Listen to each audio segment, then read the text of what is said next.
Hi there. Today, we're diving deep into a topic that affects all of us. How to tell if someone is a true friend or potentially a foe. We all have people in our lives, and it's essential to distinguish between those who might not. In this video, we'll share valuable insights and practical tips to help you navigate the complex world of friendships. Whether you're curious about your current relationships or just looking to make new, genuine connections, this video is for you. So, hit that like button, subscribe if you haven't already, and let's get started. Number 15. Not trustworthy. When people make empty promises, they say they'll do something, but then just make excuses. For example, your friends might promise to come to an important meeting with you, but they don't show up. This kind of thing often happens. They're not there when you need them most, or when they've promised to be, and it's disappointing. This behavior is more than just not keeping a promise. It shows what they're really like. They use promises to take advantage of you, getting your trust or help, but not giving anything in return. Remember, not all promises are honest. Spotting this kind of behavior is key. It tells you a lot about a person's real nature. Number 14. Stop being used. Spotting those who use others for personal gain involves noticing their behaviors. They might downplay your achievements, mock your dreams, or act uninterested in your struggles. It's like a subtle psychological battle where they systematically undervalue what you accomplish. These individuals create an imbalance in the relationship, aiming to keep you in self-doubt and with lower self-esteem. This tactic makes you more open to their manipulation and control, boosting their own status and dominance. When they make disdainful remarks, it often reveals their insecurities. By putting others down, they try to hide their vulnerabilities and pretend to be superior. This behavior shows they struggle with forming healthy and supportive relationships. Number 13. One-way friendship contributions. Unilateral benefit, seen in different aspects of a relationship, can be problematic. Whether it's financial, emotional, or practical, it creates an imbalance. Financially, one person might often borrow money or resources, promising to give back but never doing so. Emotionally, they might rely heavily on the other for support, validation, and attention, offering little in return. Practically, when the roles switch, they may frequently seek help, but become conspicuously absent or too busy when their counterpart needs assistance. This one-sided dynamic is like a parasitic relationship, where one person gains nourishment, be it emotional, financial, or practical support, without giving back equally. It's flawed because it ignores the value of mutual respect, support, and a balanced give and take. Number 12. Left out. Ignoring or devaluing your needs and feelings creates a hurtful pattern. Picture it like taking care of the animal shelter, and you just ignore all the animals except one. In this situation, your needs and desires take a back seat, while theirs are prioritized, making you feel undervalued and invisible. In different forms, this disregard can show up in a relationship. They might consistently overlook your emotional needs, failing to provide support when you're vulnerable. Your opinions and choices may be ignored, drowned out by their dominating narrative. They might neglect to acknowledge your achievements, or even downplay your struggles, making light of your challenges. This behavior isn't just insensitive, it's calculated neglect, a tool to maintain control by invalidating your feelings and needs. Number 11. Manipulation. Emotional manipulation often begins subtly, with the manipulator appearing caring and attentive. However, this front transforms into a tool for causing anxiety, inadequacy, or guilt in their target. They become skilled at pushing emotional buttons, praising to lift you up when it serves their purpose, and then sharply criticizing or undermining to create self-doubt and dependency. Imagine a zoo that is neglected. What must of animals suffer because of them, compared with a caring and kind animal keepers? Emotional extremes are used to destabilize, creating an environment where the target becomes emotionally dependent, constantly seeking the manipulator's approval for warmth. In relationships where emotional manipulation is at play, the balance of power is skewed. Number 10. Ignored. Imagine you have a racing off-road with rough terrain, and your co-pilot doesn't show up. You need to learn fast the map to the smallest detail because you got betrayed. Now think, how would you feel in this situation? This is like being in a relationship with someone who doesn't truly care about your well-being. In such relationships, you feel alone, reaching out for companionship that never comes. Your goals and challenges are met with indifference or superficial gestures of support. This person might wish you luck half-heartedly or say supportive words, but their actions, or lack thereof, reveal their true feelings. They see relationships as transactions, calculating emotional investment based on potential personal gain. This mindset creates an imbalance where you give a lot: effort, care, resources, while the other takes, leaving you undervalued and unseen. Number 9. Challenge. Imagine a constant battle, like a chess game, where each move is carefully calculated not just to move forward, but also to systematically weaken the opponent. Similarly, someone aiming to exploit you treats your relationship as a strategic game. Every achievement, decision, or challenge you face becomes a chance for them to assert dominance, overshadowing your successes or subtly undermining your choices. Their actions stem from a desire to always be ahead in this self-imposed competition. In a professional setting, they might try to outshine you in meetings or take credit for your ideas. In personal relationships, they downplay your experiences, constantly comparing them to their own, to seem more important. Even in casual conversations, there's an underlying effort to prove themselves better, smarter, or more successful.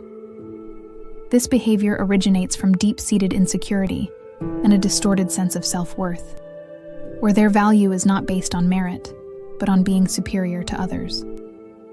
Your successes aren't celebrated, but viewed as challenges to their dominance, and your struggles aren't met with empathy, but seen as opportunities for them to gain an upper hand. Number 8. Absence in critical moments. It's like having a friend who is only around when the weather is nice.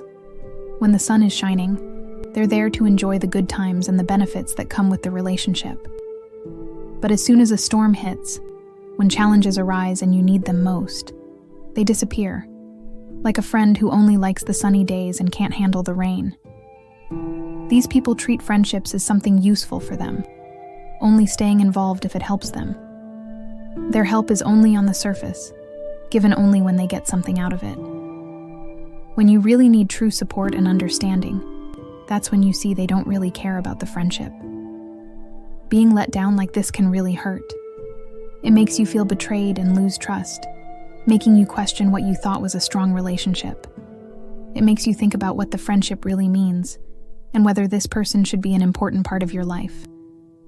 It's important to understand this pattern, so you can see the real nature of the relationship and what the other person is really after.